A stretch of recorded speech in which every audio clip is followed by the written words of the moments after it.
Eh bien bonjour une nouvelle fois et bienvenue sur l'espace dédié au site mécaniqueuniverselle.net, le site qui vise à démontrer que l'humanité, dans son ensemble, évolue vers son ultime perfection.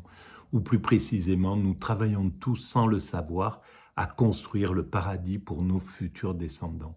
Il faudra quelques siècles encore d'évolution, peut-être 2, 3, 5, 10 siècles. Peu importe, l'humanité, elle a le temps. Entre le moment où elle s'est décrochée des lois de la nature pour les faire passer dans les lois de la culture, quand nous nous sommes séparés des autres primates pour devenir l'humanité que nous connaissons, eh bien, la plus grande partie du chemin vers ce paradis a été réalisée. Et c'est l'œuvre de chaque être humain qui a composé l'humanité depuis le début jusqu'à aujourd'hui. Nous sommes tous des frères, nous sommes tous la même famille humaine. Voilà. Alors, pour éclairer un peu cette théorie, je prends appui de temps en temps, je prends prétexte sur des audios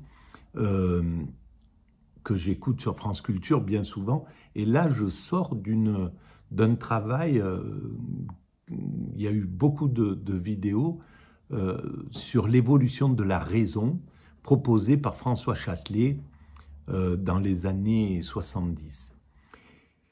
Et donc j'ai fini de digresser à partir de ces audios. Il y avait une vingtaine d'audios, ça a fait peut-être une trentaine de vidéos ou 40 sur le site, sur mon site mécaniqueuniverselle.net. Et par contre, en rentrant en voiture l'autre jour, j'ai écouté une bribe d'émissions de France Culture, une de celles que j'écoute assez fréquemment, c'est Avec Philosophie, donc toujours sur France Culture. Et là, il parlait du Nouveau Monde, de l'Amérique, de la relation entre les philosophes. Au moment où j'ai pris ça a duré peut-être 2-3 minutes, le temps de faire un tout petit chemin en voiture. Donc je n'en ai eu que quelques bribes.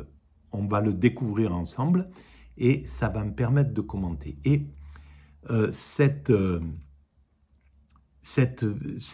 audio, donc cette émission où il était question de John Locke, comment il voyait l'Amérique, comment il voyait le fait qu'on vole les terres aux autochtones, hein, aux Indiens qui étaient là, etc.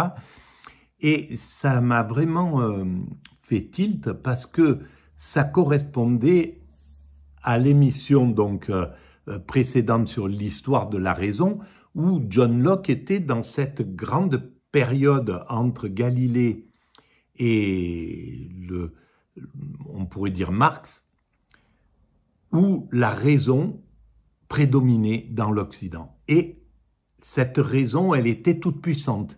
Elle avait perdu le côté spirituel des choses.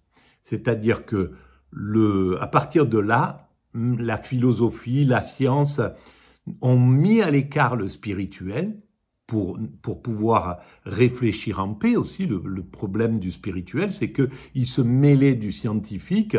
Ça a été le problème avec, par exemple, Galilée. Ils l'ont obligé, les religieux l'ont obligé à renier ses propres découvertes. Donc, pour pouvoir travailler en paix, la science a mis de côté le religieux. Et la philosophie aussi, plus ou moins. Elle voulait du rationnel, quoi. Et donc, ce rationnel, le problème, c'est que en étant que rationnel et en écartant le spirituel, les philosophes eux-mêmes, devenaient, en fait, perdaient le côté humain des choses. C'était on partait dans quelque chose de beaucoup plus dur. Et c'est ce qui m'a semblé évident en écoutant cette bribe d'émission-là. Donc on va l'écouter, cette émission, et puis je vais la commenter. Je la découvre en même temps, et je vais la commenter. Et évidemment, un monde spirituel véritable, on peut dire, avant que le religieux soit politiquement engagé dans la société. C'était le cas, par exemple, quand les Occidentaux sont allés envahir l'Amérique.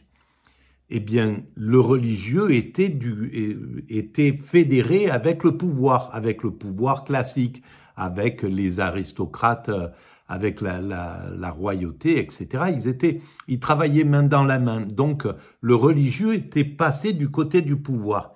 Chose qui n'était pas le cas à l'origine, par exemple, du christianisme. Quand le Christ, au contraire, il était contre le pouvoir en place. Il luttait contre le pouvoir en place. Donc, il y avait eu un décalage. Et en passant du côté du pouvoir, eh bien, un système, il devient narcissique. Il devient, voilà, il se sent tout puissant et il perd l'humilité, il perd l'esprit combatif, il perd ses valeurs fondamentales. Les valeurs christiques n'auraient jamais accepté ce que la religion a accepté de la colonisation ou de l'esclavage, etc. C'était pas possible. Donc, voilà le cadre. Alors, je lance l'émission Avec Philosophie par Géraldine Moulman. C'est animé par Géraldine Moulman. Et avec, comme intervenant, je vais vous le dire, tac, tac, tac. Est-ce qu'ils y sont là, les intervenants? Nathalie Caron, professeure de civilisation américaine à l'université Paris-Sorbonne, Mathieu Renaud, professeur en histoire critique de la philosophie à l'université Toulouse-Jean Jaurès, et Fabienne Bercé-Goll, professeure de littérature française du XIXe siècle à l'université de Toulouse-Jean Jaurès. Alors on y va. France Culture, avec philosophie, Géraldine Moulman. L'Amérique, c'est notre thème cette semaine, à 15 jours des élections présidentielles aux États-Unis. L'Amérique comme idée, comme fantasme et comme réalité ambiguë. Ce mot « Amérique » n'est pas réservé aux États-Unis, mais il concentre tout ce qui a été projeté sur ce pays-là, et ce, dès avant son existence. L'Amérique évoque une promesse, un espoir, une certaine grandeur. Mais le mot revient aussi pour dire souvent la promesse non tenue, la déception, la complication d'un pays divisé et insaisissable. L'Amérique, c'est une idée qui hante la littérature, la chanson, le cinéma, mais aussi la philosophie. Il faut avouer que l'Amérique, elle est humaine comme n'importe quel autre pays, et c'est clair que on la voudrait parfaite, et ça n'existe pas pour l'instant. On va vers la perfection, on travaille à la perfection, mais on voit qu'elle a des moments où elle va exalter la liberté, elle va être OK pour l'égalité, elle va travailler toutes les grandes valeurs, etc. Elle va valoriser les grandes valeurs de l'humanité, et puis des fois, elle est dans des moments de recul, elle est dans des moments de réaction, etc.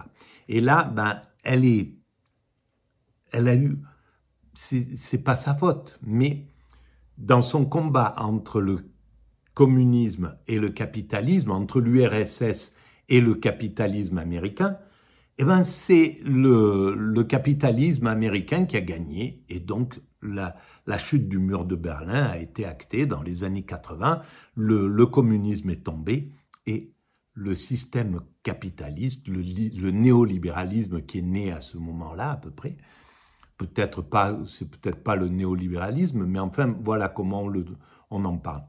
Le libéralisme qui a pris le pouvoir sur l'ensemble de la planète est devenu tout puissant, comme le système naturel dans l'évolution de ce que nous étions à l'origine, des primates naturels. Quand il y a un dominant et un prétendant qui se battent, le dominant, tant qu'il tient le pouvoir, ou alors ils sont un peu à égalité, mais s'il y en a un qui prend le pouvoir, il chasse l'autre, et d'un seul coup, il rentre dans un état de toute puissance. Il va se taper sur le torse, il va neutraliser il va prendre le pouvoir. Le prétendant, quand il prend le pouvoir comme ça, il va exagérer jusqu'au moment où il va s'apaiser, etc., etc. Et puis, à ce moment-là, il laisse revenir l'ancien dominant, il l'accepte dans le clan, etc. Donc, on se retrouve dans un cas de figure comme ça. À la chute du mur de Berlin, en 1985, le capitalisme, les États-Unis, l'Occident, sont devenus les gendarmes du monde et ils sont partis dans l'idée de la toute-puissance. Et on voit ce que ça donne quand c'est les dominants qui prennent le pouvoir. Parce que là, on sortait d'un seul coup de la démocratie. C'est l'oligarchie qui prenait le pouvoir. C'était les dominants qui prenaient le pouvoir. Et plus il y a de dominants dans un système, plus si c'est les dominants qui ont le système des valeurs, alors que dans un système démocratique, les valeurs qui doivent irriguer la société, c'est les valeurs du peuple, puisque le peuple est souverain. Les dominants se hissent en tête de liste, mais pour appliquer les valeurs du peuple. En principe, c'est ça. Et là, dans cet état de toute puissance, les dominants ont pris le pouvoir, l'oligarchie a pris le pouvoir. D'un seul coup, la mondialisation fait que des milliardaires sont apparus partout sur la planète. Ils ont tracé la ligne de conduite, les valeurs, etc., en disant il faut tous être des dominants, il faut tous être des entrepreneurs, il faut y aller, il faut faire de l'argent, il faut devenir des dominants. C'était pour schématiser, on le voit avec Bernard Tapie. À l'époque, il fallait tous devenir des winners. C'était l'idée dans le truc. Mais plus on fait de dominants, et plus on fait de violence dans une société. Parce que les dominants, par nature, sont plus agressifs, sont plus compétitifs, etc., etc. Et on vient de se rendre compte, il y a eu des études aux États-Unis dans une université, qu'en fait, les leaders, globalement, dans la société civile ordinaire, il y a 1 à 3% de psychopathes, de gens qui développent des psychopathologies. Donc, qui sont capables de vraiment maltraiter leurs congénères. Et chez les dirigeants, donc dans l'élite, ils se sont rendus compte qu'il y a à peu près 20%, un cinquième des dominants sont dans cette configuration psychique. Donc, si on donne des valeurs, si c'est ce modèle, si c'est les dominants qui donnent le système des valeurs, ils donnent un système agressif, un système violent, un système maltraitant. Et c'est ce qu'on vit depuis 30 ans, depuis 35 ans, depuis cette époque-là. C'est ce qui a mis en dépression le peuple. Partout en Occident, le peuple, il est quasiment en dépression. Il comprend plus ce qui se passe, il se sent maltraité, mais il comprend plus. Parce qu'on le bouscule, on l'affole, il peut plus réfléchir, il sait plus quoi faire. Et on est dans ce cas de figure. Voilà. Et donc, les États-Unis, c'est pas leur faute s'ils sont devenus tout puissants, s'ils ont pris le pouvoir, la place était vacante, le capitalisme, tant que le communisme était le challenger ou était l'autre compétiteur, ils se neutralisaient ensemble, c'est-à-dire que le capitalisme était obligé d'être social pour pas envoyer du carburant au communisme qui était extrêmement social, qui faisait tout pour le social, où les gens, tout le monde avait eu un appartement, était soigné gratuitement, allait à l'école gratuitement. Il y avait tout un tas de trucs comme ça. Donc le capitalisme aux États-Unis, pendant les 30 Glorieuses, et même avant, il a été grandiose. Vraiment, il s'occupait des ouvriers, il voulait pas les envoyer de l'autre côté. Et pareil pour le communisme, qui était obligé de donner un peu des libertés, d'accepter qu'il y ait un peu de compétition, qu'il y ait un peu de la loi du marché, etc. Parce que sinon, il envoyait des des gens vers le capitalisme, à préférer le capitalisme. Donc tout ça équilibré complètement, c'était parfait, cet équilibre donnait un sentiment de bonheur et ça a été les 30 Glorieuses où tout le monde s'est senti vraiment heureux parce que ça progressait, le social progressait à fond, etc. Les conditions de travail s'amélioraient tout le temps, etc. Tout était dans un progrès positif de l'humanité. À partir du moment où le communisme est tombé, le capitalisme a basé toutes ses valeurs et il s'est plus occupé des valeurs sociales. Il est parti dans la liberté, mais la liberté pour les dominants, dans le business à fond, la marchandisation de tout, etc., etc. Et donc, on s'est retrouvé avec ce cas de figure des États-Unis devenus les gendarmes du monde. Et ça, obligatoirement, ça a mis de l'injustice dans l'humanité parce que il s'est mis à la place de l'ONU. L'ONU, c'était normalement le système c'est le père global de l'humanité. C'était déjà le cas même pendant les 30 Glorieuses, l'ONU était vampirisée par l'Occident et il était manipulé. Donc c'est pas ça qui a changé les choses. Mais à ce moment-là, c'est vraiment celui qui est devenu le gendarme du monde, c'est carrément les États-Unis. Et en faisant ça, il a fait comme en devenant le dominant, au lieu que le père symbolique, c'est-à-dire l'ONU s'est écrasée devant son fils aîné, les États-Unis, il a laissé faire ce qu'il voulait, et le fils aîné, il a privilégié ses petits frères qu'il préférait, etc. Il les a laissés maltraiter leurs petits frères, etc. Il a laissé des injustices ne pas arrêter de se mettre en œuvre sur ce truc, ce qui a donné ce monde dont on commence à sortir à peine, dont on va pouvoir commencer à sortir. Voilà pour l'Amérique et pour le truc. Ça, c'est la mise en page. Premier épisode ce matin, l'idée du nouveau monde. Christophe Colomb, le premier marin qui tenta d'aller aux Indes et en Chine à travers l'océan Atlantique, était un Italien au service du roi et de la reine d'Espagne. En 1492, il trouva des îles qu'il revendiqua pour l'Espagne. Pensant qu'il avait atteint les Indes, il appela les habitants des Indiens. Tous les rois de l'Europe voulurent alors des terres dans ce nouveau monde. En 1497, John Cabot, un autre Italien, traversa l'océan et revendiqua pour le roi d'Angleterre le territoire découvert par lui.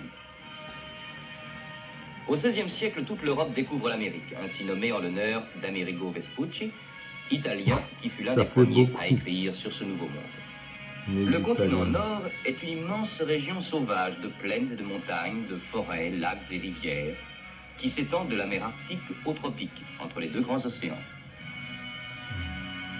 Cette archive de l'ORTF de 1956 provient d'un film commandé par le service cinéma du ministère de l'Agriculture de l'époque. C'est un film qui rappelle que l'illusion de Christophe Colomb d'avoir atteint les Indes tenait à la conviction que la Terre était plate. Ce film précise aussi, on l'a entendu, que le mot Amérique a été forgé à partir du prénom d'un explorateur florentin légèrement postérieur à Christophe Colomb. Mais on entend surtout combien ce nouveau monde a bouleversé l'Europe.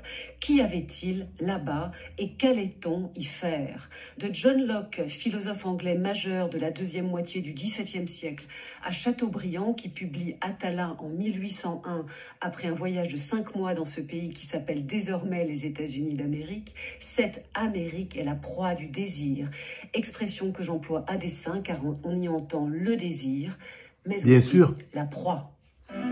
La proie du désir, mais elle a tout à fait raison, bien sûr, c'est vrai que alors la proie du désir, c'est pas quelque chose qu'on veut s'accaparer, mais l'Amérique, il faut le dire, et c'est peut-être encore, maintenant, on est en train à mon sens, on est en train de passer vers un monde multipolaire, ce que les Chinois, etc., les BRICS, l'Afrique rêve d'un monde multipolaire pour sortir justement d'un système dominant, d'un système impérialiste, il faut le dire, qui s'est imposé. Et donc, on va y passer, on sera obligé de sortir de ce monde, de ce moment impérialiste qui est trop violent pour l'humanité et qui va pas. Mais il faut le dire, l'intérêt des États-Unis, c'est le melting pot, c'est le fait d'avoir rassemblé dans le même territoire des gens venus de tous les côtés, plus les autochtones, plus etc. Les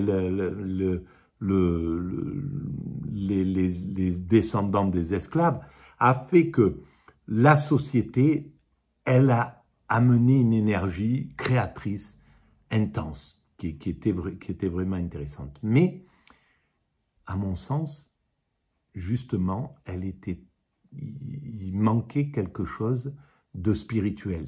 Il manquait pas du religieux, parce que le religieux, il est là. Mais le spirituel, à mon sens, n'est pas assez présent dans Bonjour Mathieu Renaud. Ce nouveau moment. Bonjour. Vous êtes en duplex avec nous depuis Toulouse. Merci aux équipes de France Bleu Occitanie. Vous enseignez la philosophie à l'université Toulouse Jean Jaurès et vous avez publié aux éditions Amsterdam en 2014 un livre intitulé « L'Amérique de John Locke, l'expansion coloniale de la philosophie européenne ». Bonjour Fabienne Bersegol. Bonjour. Vous êtes dans le même studio à Toulouse, en duplex, car vous êtes professeur de littérature française du 19e siècle à l'université Toulouse Jean Jaurès. Vous êtes une spécialiste de l'œuvre de Chateaubriand, ayant participé notamment aux éditions critiques de l'œuvre de celui-ci chez Honoré Champion. Et bonjour Nathalie Caron. Bonjour. Vous êtes ici avec moi à la Maison de la Radio. Vous êtes professeur d'histoire et de culture des États-Unis à Sorbonne Université.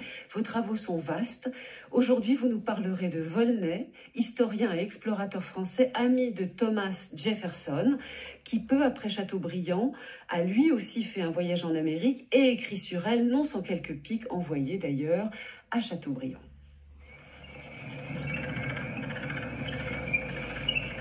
We shall make a new start. Nous devons tout recommencer à zéro. A fresh beginning. Prendre un nouveau départ.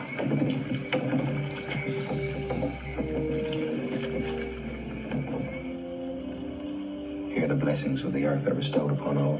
Ici, tous les bienfaits de la terre sont autour de nous. No need grow poor. Personne ne grandit pauvre. Here there is good ground for all. Ici, il y a de la bonne terre pour tous. And no cost but one's labor. Il ne coûte que le labeur que l'on y accomplit.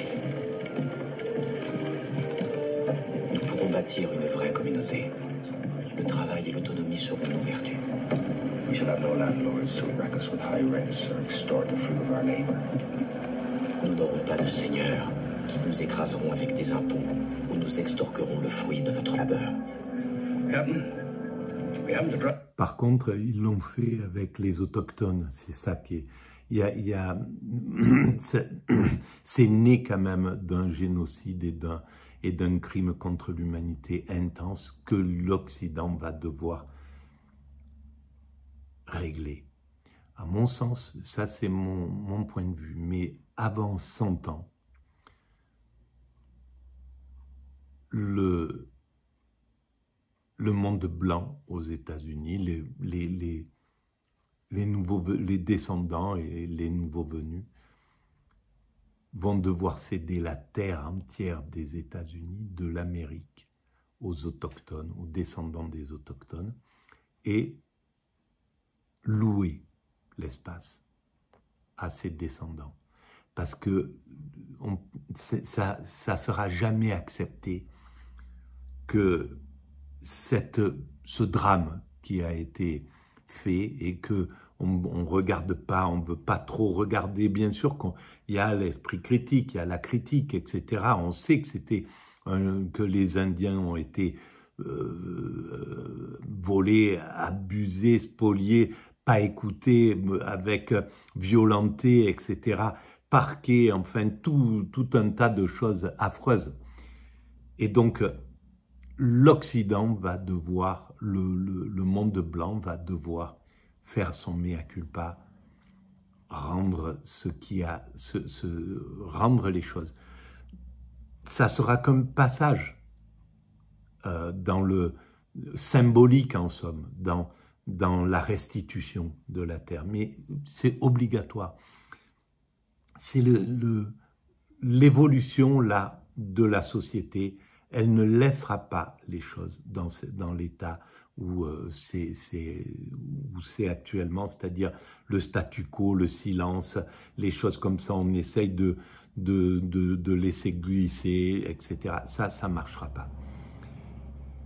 Alors donc, ça sera donné aux autochtones, mais la finalité de la Terre, mais sur la planète, elle est pas d'appartenir à un groupe, à un clan, à une partie, à des êtres humains.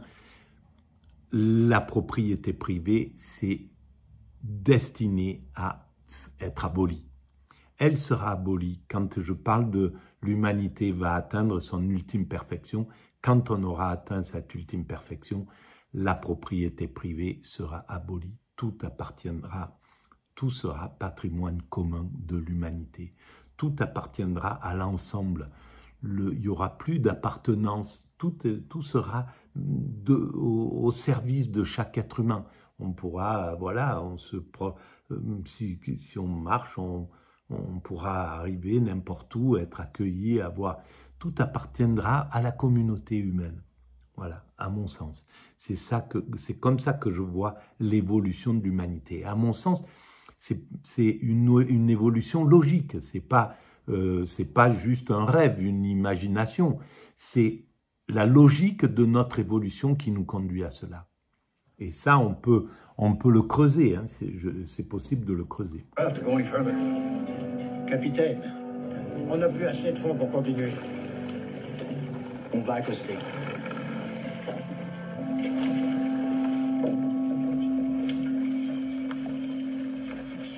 Nul ne mangera la récolte de son voisin dans l'indifférence ou ne volera ce qui a été mis de côté.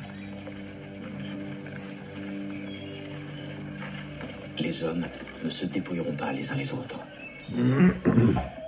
Tout recommencera ici, tout recommence ici, dit ce personnage du film Le Nouveau Monde, réalisé en 2006 par Terrence Malick. Un capitaine vient de débarquer en Amérique en 1607 avec des Anglais. Il est au cœur, en réalité, ils sont au cœur d'un empire indien, mais ils sont déterminés à établir une colonie, là, une colonie appelée Jamestown. Alors cette idée d'une terre vierge, où la civilisation européenne pourrait tout reprendre depuis le début, tout recommencer, cette idée est-elle commune en Angleterre au XVIIe siècle? Mathieu Renaud. Elle est centrale chez Locke, dont on va parler, mais elle remonte à plus loin. On peut la retrouver chez d'autres philosophes. Hein. Chez Thomas Hobbes, elle est déjà présente de manière plus discrète, mais chez Locke, en tout cas, donc fin XVIIe siècle, c'est l'idée qu'on a une énorme terre vierge, prête à être appropriée par les colons. Pourquoi? Parce que soit les Amérindiens,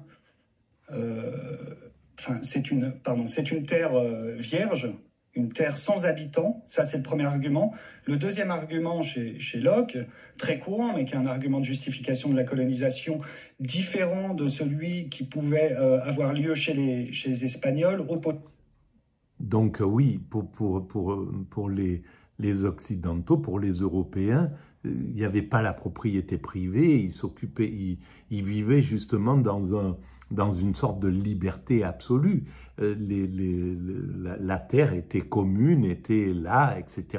Il n'y avait pas de limite, pas de borne, et donc ça, c'était quelque chose que ne pouvait pas concevoir l'esprit, parce qu'il leur manquait la spiritualité.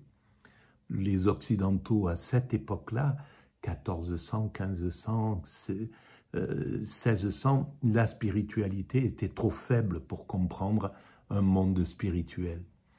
Et on était trop rationnel. Voilà, pour revenir à ce travail que j'ai fait dans les 20 ou 30 dernières vidéos, cette rationalité, elle a conduit à cela, parce qu'il manquait le spirituel pour comprendre la philosophie, la religiosité, la conscience, l'élévation de conscience des Indiens. C'était pas possible. Posé à celui-ci, c'est l'argument que ces Amérindiens vivent de chasse et de cueillette et ne savent pas cultiver la terre qui est ce don de Dieu, et donc n'en sont pas les propriétaires. En fait, on recommence tout, mais on recommence tout avec une mentalité de propriétaire. Alors on va y revenir. Si loin. On va y revenir. Vous inquiétez pas, on va aller dans Locke, sa conception de la propriété, pourquoi c'est tout à fait logique, et là, ce qu'il dit avec sa conception de la propriété développée dans le deuxième traité du gouvernement civil au chapitre 5.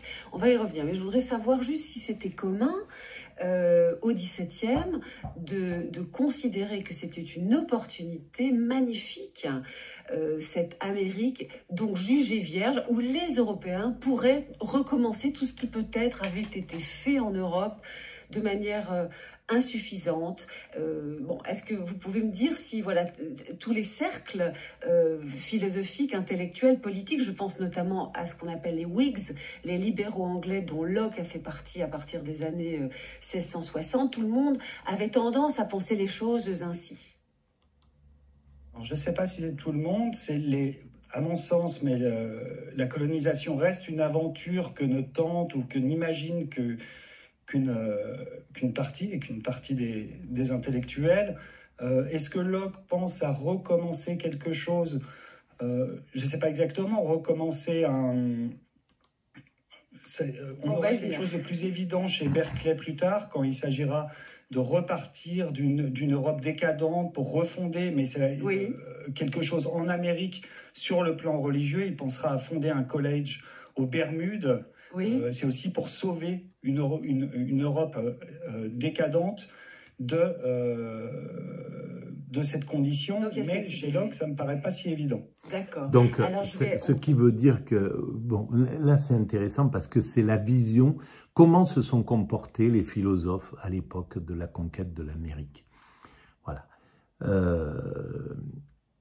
Et qu'il va falloir complètement revoir, parce qu'on parle de conquête, on parle de découverte de l'Amérique, c'est les Américains, c'est les autochtones qui ont découvert les envahisseurs, en somme, etc. Il y a tout un tas de mythologies qu'il va falloir mettre à plat, parce que c'est pas possible. On peut pas baser une évolution sur quelque chose qui n'a pas été résolu, sur une catastrophe, ou sur un crime qui n'a pas été nettoyé, qui n'a pas été éclairci, qui n'a pas été regardé totalement. Et si on fait ça, ben on se met en condition de reproduire des schémas. Voilà, on n'a pas étudié sérieusement le génocide de la Shoah. Il y a eu des réflexions, etc. Mais on n'a pas étudié comment un être humain, un peintre du dimanche raté, un type machin va monter dans un système, comment le système nazi va pouvoir s'imposer dans une société. Comment il écrit déjà tout ce qu'il va faire, tout est déjà dit avant qu'il prenne le pouvoir. Il prend le pouvoir. Comment on a laissé faire cette chose-là et comment on n'a pas analysé ça de façon pointue, mais vraiment un travail acharné. La société humaine aurait dû vraiment y passer beaucoup de temps et y mettre toute son énergie pour comprendre cette chose-là. Et comme on ne l'a pas fait, eh ben on a laissé se dérouler d'autres génocides, on laisse se dérouler des génocides. Parce qu'on ne comprend pas, on n'a pas analysé complètement la chose. Et là, c'est la même chose. On repart avec on ne comprend pas l'impact des pulsions, l'impact des pathologies chez les deux dominants, par exemple. Voilà, un Mussolini, un Hitler, ils viennent avec des pathologies. Ces pathologies, ce sont ce sont leur énergie, c'est leur énergie, elles font partie de leur qualité pour monter jusqu'au pouvoir, mais elles sont encore là, ces pathologies, elles sont encore chez des dirigeants, elles sont encore chez des dominants. Et tout ça, ça n'est pas éclairé. Voilà, il faut éclairer c'est pour ça que je dis, il faut éclairer les dominants, là. Il faut qu'on voit le système des dominants, qu'on puisse se protéger de leur offensivité. Voilà, qu'on trouve les moyens de mettre des barrages au système. On a laissé l'oligarchie, là, par exemple, depuis 35 ans, on laisse l'oligarchie prendre le pouvoir, on lui a vendu les médias, c'était une erreur fondamentale de vendre les médias au patronat, c'était un truc, c'est hallucinant, et comment ça a pu germer dans l'idée de François Mitterrand qui venait de gauche. Bon, ça veut dire qu'il n'a rien capté, il n'a pas capté la dangerosité de donner le système des valeurs au patronat, parce que c'était le patronat, l'oligarchie. Donc, les médias, la logique aurait voulu qu'ils donnent les médias au peuple, qu'ils les sortent du politique, parce que en fait, c'était ça, ils voulaient pas que le politique puisse mettre son grain de sable, il fallait que ça soit donné au peuple, même si qu'il y ait l'argent pour que ça soit géré par le peuple, que ça soit un système qui appartienne au peuple, que son système d'information appartienne ou au peuple ou qu'il soit totalement indépendant du peuple, indépendant des dominants. Voilà, ça aurait été encore mieux qu'il n'appartienne pas au peuple, mais qu'il soit un système une corporation totalement libre du marché et libre du politique. Voilà, et posé au milieu là. Et pareil pour les soins, pour les hôpitaux, pour l'école, pour toutes les grandes valeurs où l'oligarchie ne doit pas toucher. Voilà, ni ça, ni la justice. L'oligarchie n'a pas à mettre son doigt là-dedans. Donc, ça veut dire que l'État, il faut qu'il récupère le maximum d'argent pour pouvoir... voilà. Bon, j'arrête là pour cette vidéo. Merci, à bientôt.